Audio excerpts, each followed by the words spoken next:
I'm completely obsessed with Haruko.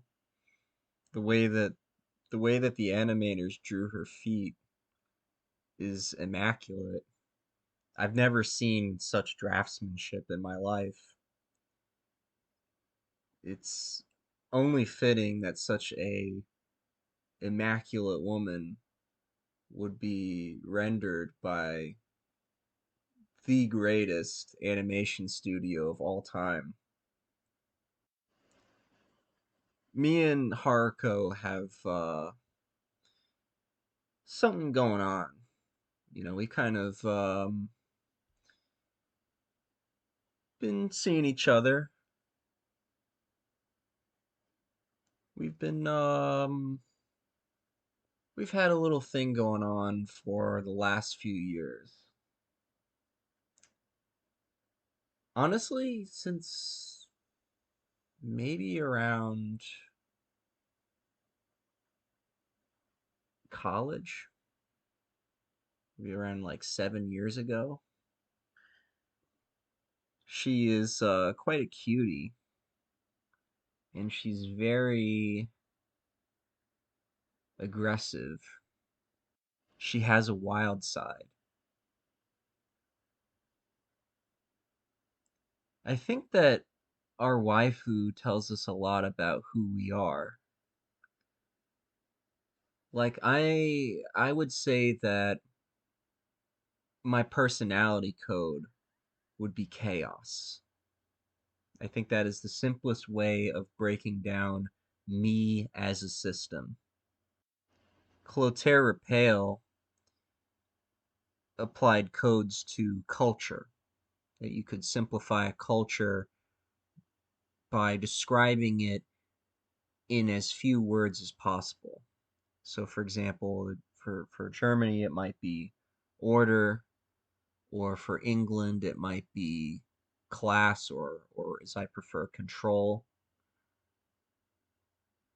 America might be dream, although Zenitsu argued it was anger.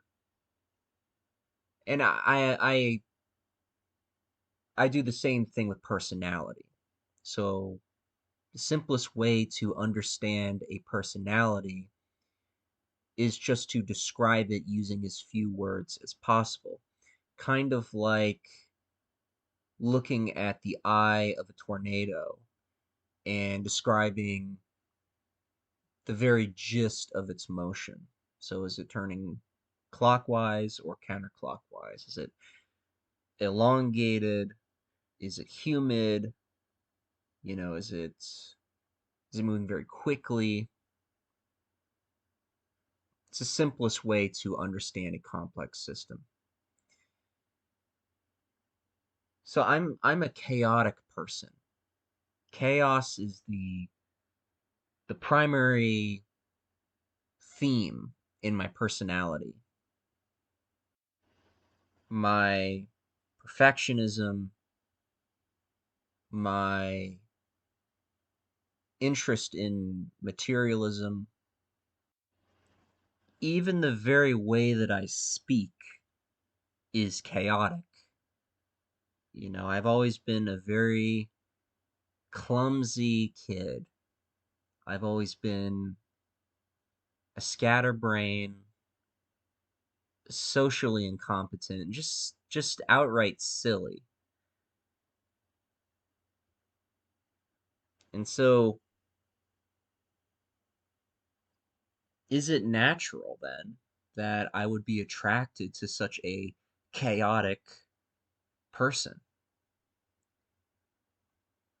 Someone who can't even keep their hair neat, who isn't very serious about anything, doesn't she doesn't really take anything that seriously. And she's kind of got this wild layered bob cut.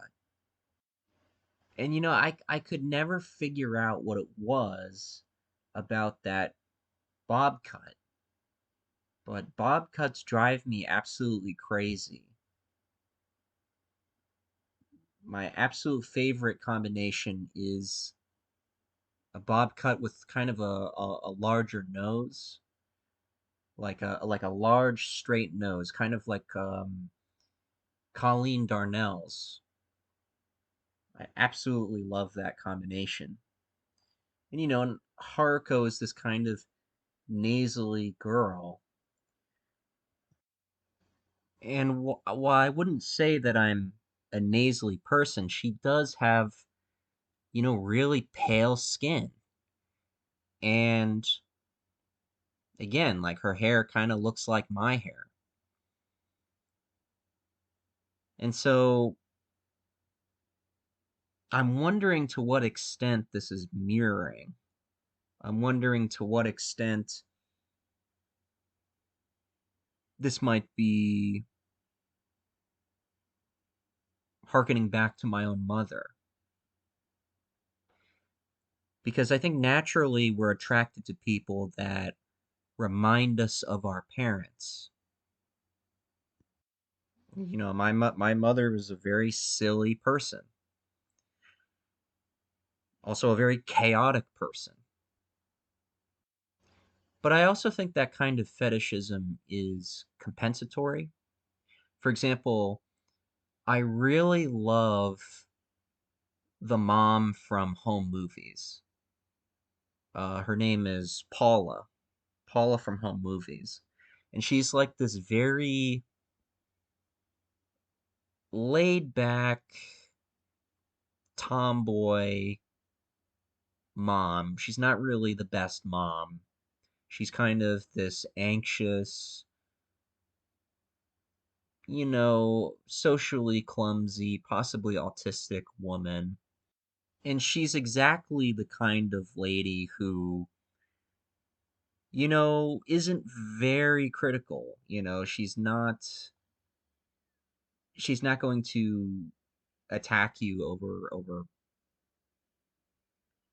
utter nonsense.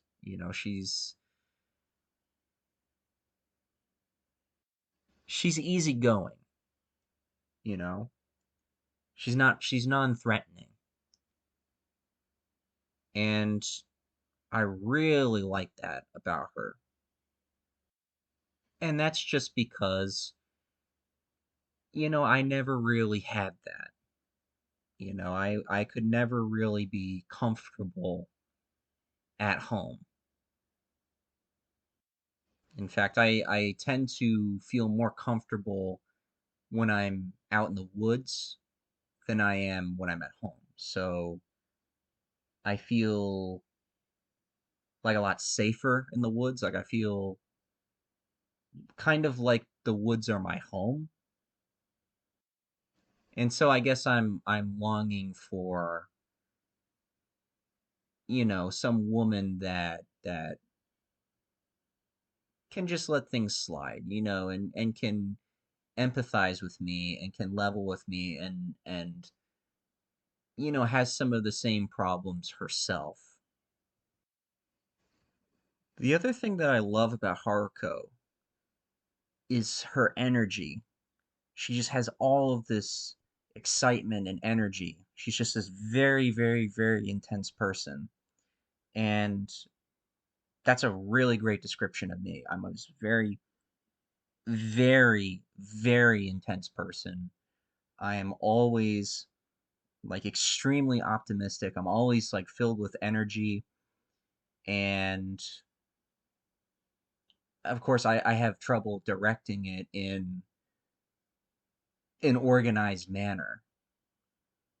And so it's like I'm kind of like a lightning bolt bouncing around inside a little bottle.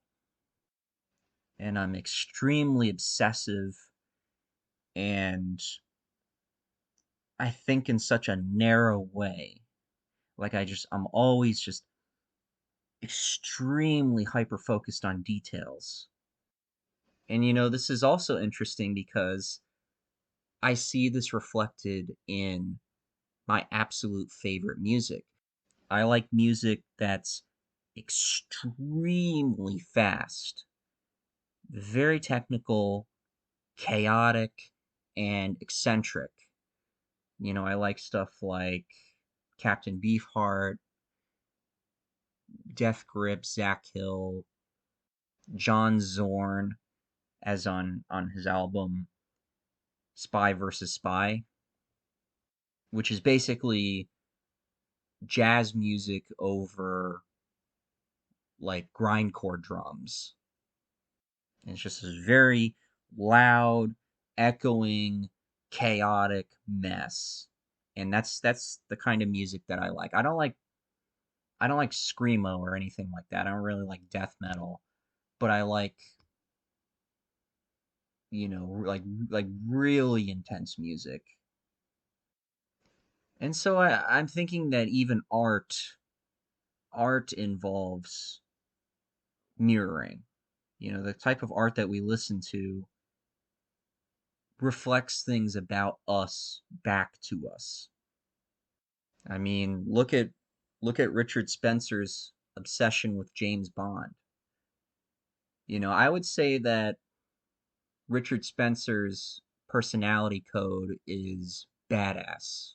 That he likes to think of himself as some sort of badass, which, by the way, is just absolutely hilarious given his personality. Richard kind of reminds me of like the protagonist of a 90s Christmas comedy. Like, he's just so funny. He is just like all of his posturing and all of his, and he really believes it, that he's just this badass guy. But you see how he's completely obsessed with this James Bond character. And he's always talking about the James Bond movies, which is, again, hilarious. That's such an autistic thing to do, to have like this little special interest. But he's gonna go out there and he's gonna go and give him the Richard special. And like he does all these like little mic drops, almost like when he says them, he's like kind of doing like a little Richard dance. And that's another thing too. Like he got up on stage and he started doing like the dance to the karaoke. Like he thinks he's like he's a winner. He's awesome. He's just untouchable. He's cool. He's made it. He rocks. And honestly, like I really like that about him. I really like the positivity. I just kind of feel like it's probably not very healthy. I kind of get the sense he kind of has like a distorted view of reality. Another example would be Nick Fuentes. He really likes men who are sort of like weird freaks. He really identifies with the weird freak, the outsider, the loner, the incel, and he likes to hang out with guys like Kanye West and Catboy Cammy and Gypsy Crusader, all these very flawed, strange, sort of complicated personalities. And so maybe you could say that his personality code is freak, that he kind of revels in negative attention, in being defiant, in being attention grabbing, in sort of transgressing the social norms, right? Watching shows like Euphoria to sort of make people uncomfortable, or hanging out with people like Pariah the Doll, or kind of making sort of a gay comment about men being much more attractive than women. He really likes to transgress, to push the boundaries, to, get people to talk about him and argue about him and hate him in a certain sense. And so maybe it is unfair to call these men gay. Maybe these men have similar issues as homosexuals. Because if you notice, like, they're very flamboyant, very theatrical, but they don't really have a history of being sus. They don't really do that.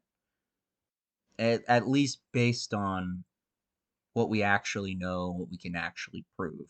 For example, I don't think it's really been proven that the Mr. Krabs 9,000 account is Nick Fuentes. This being said, I wouldn't be surprised if, maybe they experiment with these things, maybe they have mixed feelings about their masculinity, which is actually a lot more common than you think. You might think that, the ultra masculine guy who's secretly gay, like, you would think that's not real. That's not true. That's just like a cliche from psychology. But it's real. Men like that are very real. There are lots of, alpha male tough guys who are secretly into trans stuff, who are secretly, you know, cuckolds and stuff like that. That's actually real. But again, we don't actually know what these guys' private lives are really like. We only have so much information about them. But it is very clear that there's something very wrong with these two guys and that they should really, you know, talk to someone, really peel back the layers, because I think that they'd probably be a lot happier. They probably wouldn't be suffering as much, if they were just honest with themselves. Unfortunately, my interest in trauma, I feel it's a really controversial topic because it's really going against the whole, tough guy, alpha male narrative of the far right.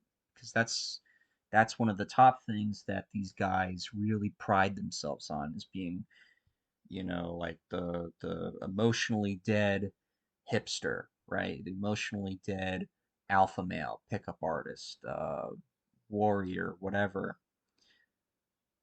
But the reality is, the typical white nationalist is a very sensitive guy. It's just a fact. It's just a fact. And that's why historically the far right has been associated with homosexuality. Because in order to notice the issues of our civilization, in order to have the tools upstairs necessary to see what is clearly going on, to see the patterns and see through all of the social cues and peer pressure and whatnot, you kind of have to be a sensitive guy.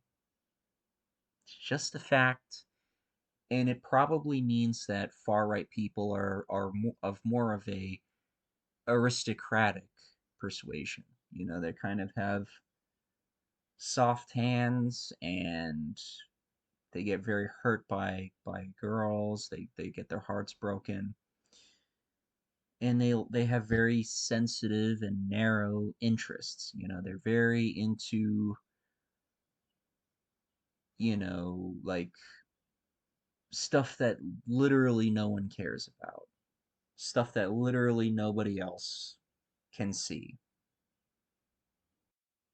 And then you have guys like me who are probably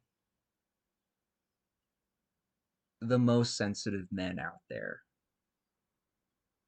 Like guys that talk about stuff that maybe like three people will find interesting. Maybe like three people will notice. And so in some ways this is, a big advantage. This is a gift, but it also kind of makes you like a glass house where you don't take insults very well.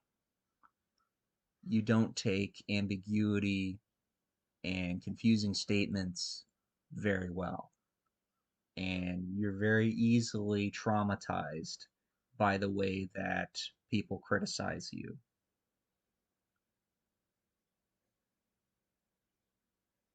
And so the way I look at it is